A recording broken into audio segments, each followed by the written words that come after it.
All right, everybody. This is Race of History. I am Race. I am doing my first reaction to Salmonella. It is World War II's unluckiest ship, the William D. Porter. Um, this is my first Salmonella video. I don't know literally anything about him. I had a friend reach out and tell me that he thought I would like it. So I'm going in blind, but we'll see how it goes. Um, if you like the video, like, subscribe, share. I'm trying to build a channel from scratch here. So, um, yeah, let's get going. By Skillshare.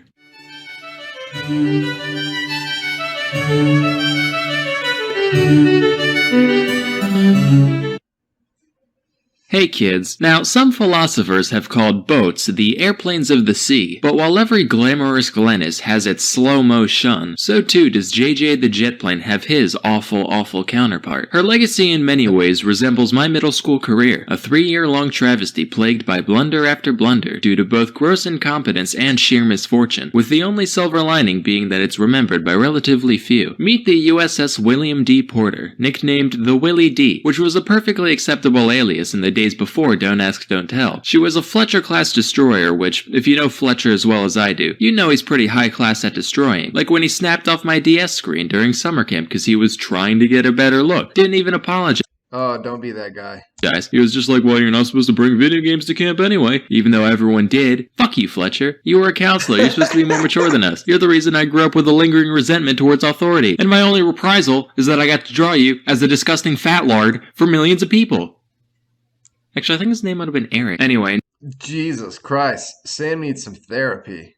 In July of 1943, the ship was commissioned by the Navy and led by Lieutenant Commander Wilfred A. Walter. As her first real job, the Willie D was assigned to a top-secret escort mission across the Atlantic. Walter was like, alright man, time to prove ourselves. I want to see you all on your A-game. And as its first act under military command, the ship didn't raise anchor properly and tore a massive chunk out of the ship next to it while pulling out. God. Okay, rough start, but definitely not a sign of things to come. The next day, she met up with 3 other ships, including 2 destroyers and a battleship known as the USS Iowa, and the fleet set off towards Africa. Given the clandestine nature of the operation, they were ordered to maintain total radio silence so as not to alert any subs that might be lurking below. Suddenly, boom, bang, borf, Hare Krishna, huge explosion off the starboard quarter. They're like, holy shit, evasive maneuvers. But after however many minutes, the transmission comes in saying, hi, this is Wilfred D of the Willie Walter. So a depth charge may have accidentally fallen off the ship, and we may have also forgotten to turn off the safety mechanisms on said charge, causing it to detonate immediately. So if you heard a little noise a bit ago, no cause for alarm. Also, sorry for breaking radio silence. Love you, bye. Shortly thereafter, a strange phenomenon was spotted near the ship. Officer, what in the rhyme of the ancient fuck is that? Appears to be a large wave, sir. Jesus Christ, they have that now? Basically everything that wasn't tied down ended up being swept off, and one of the boilers in the engine room got foobarred. But fortunately, no crew members were taken away, except for the one that was. Later, the 4 ships congregated in the waters east of Bermuda when the Iowa decided to test its anti-air abilities and launched a bunch of weather balloons for target practice. A few of these drifted towards the Willie D, and they took some potshots just for fun, probably wrecking some happy albatross households in the process. But Walter was like, men, it's time to redeem ourselves. Spit those crayons out. Don't you know the purple ones are bad for you? Time for some impromptu torpedo drills on the Iowa. Yay! Oh, no. That was Narnar and the Pow Pow. They're gonna douse their trousers when they see how good we tore those pedos. Say, you guys remember to take the primer out of all of them before launching, right? Yes, sir. Yep. What? Fortunately, This is what happens when you implement a draft.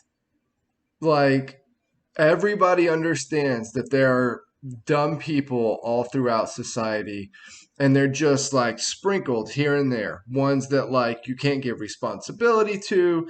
You literally wouldn't trust them with a coupon. When you implement a draft, it's at random. It takes everybody. Like there aren't people getting skipped here. So you could end up with a crew or a ship or a barracks with a bunch of those sprinkled in dummies all in one place. It looks very much like that's what's happened here. the Iowa didn't really have much valuable cargo that could be damaged in the event that the torpedo struck. Oh, except for 32nd President of the United States Franklin Delano Roosevelt, who was being escorted to Cairo as the whole point of the mission. The next 5 minutes aboard the Willie D were just total fucking chaos. Humid sacks of rice, hogs and bats sniffing each other, massive stereos. Commander, we really should radio them. No! I am not breaking any more rules! Do the flashy light thing! Hey, incoming signal from old Iron Brains, a yuck. They're saying they're, going to reverse at full speed? What? Shit off a bell!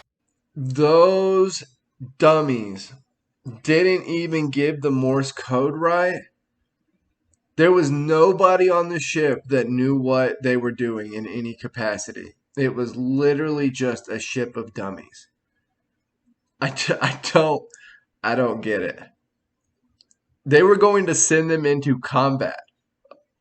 Oh my god. I'll sprint, this ain't working! Fine, call him! FaceTime, ooh, I don't give a hoot! The transmission arrived in the nick of time, and the torpedo detonated a safe distance away in the Iowa's wake. Of course, that didn't stop the entire crew of the Willie D from being arrested for, shooting a torpedo at the president. Lawton Dawson, the Elmer's eater from earlier, was initially sentenced to 14 years hard labor, till FDR came out and was like, no, it's okay. Boys will be boys. But we are sending you and the rest of Carnival Cruise Line to Alaska where there's fewer things to ruin by being yourself. Get it, Carnival Cruise Line? Because you're the worst. And also clowns. So they kicked it for a while in the Aleutians, otherwise known as the Tale of the Pregnant Rat that makes up Alaska. This went on mostly without incident, except for when they were anchored outside an officer's home during a New Year's Eve party, and a sailor got drunk and decided to fire off one of the 5-inch guns for a laugh, and ended up sending a bunch of his geranium straight to hell where they belong. Other than that, smooth sailing. Then they hung out at the Philippines for a bit before Central Command was like, alright, looks like you smooth skins are ready for actual missions again. Except you're going to clown college. And the Willie D was sent to the Battle of Okinawa under the leadership of some guy named Charles. Here they actually did some worthwhile stuff until June 10th, 1945, when a kamikaze began to dive towards them. They weren't able to shoot it down, probably because it wasn't American, but it crashed in the water some ways away.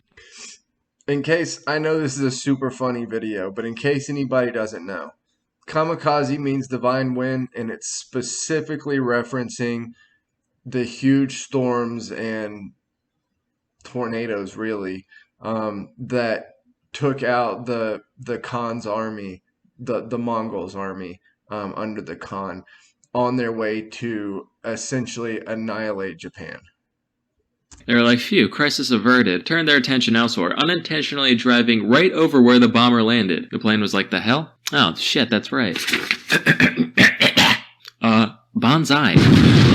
About 3 hours of desperate repairs went by before the order to abandon ship was given, and miraculously, every crew member made it out alive by the time the ship sank, just 12 minutes later. So it just goes to show, everything has its silver lining. Everyone on the dipship gets to live, every filthy Chuck E. Cheese ball pit has a delicious prize at the bottom, and the vast nexus of pointless diversions we call the internet actually has a couple productive things to do on it too. Sponsor time! Skillshare is an online learning community with over 25,000 classes in design. Alright, that was Seminella's, the World War II's unluckiest ship, the William D. Porter. Geez, that was actually hilarious. So I'm probably going to be checking out more Salmonella stuff if he has more stuff to look at. So I'm going to get on that, and that'll probably be the next video. But until then, I'll catch you next time.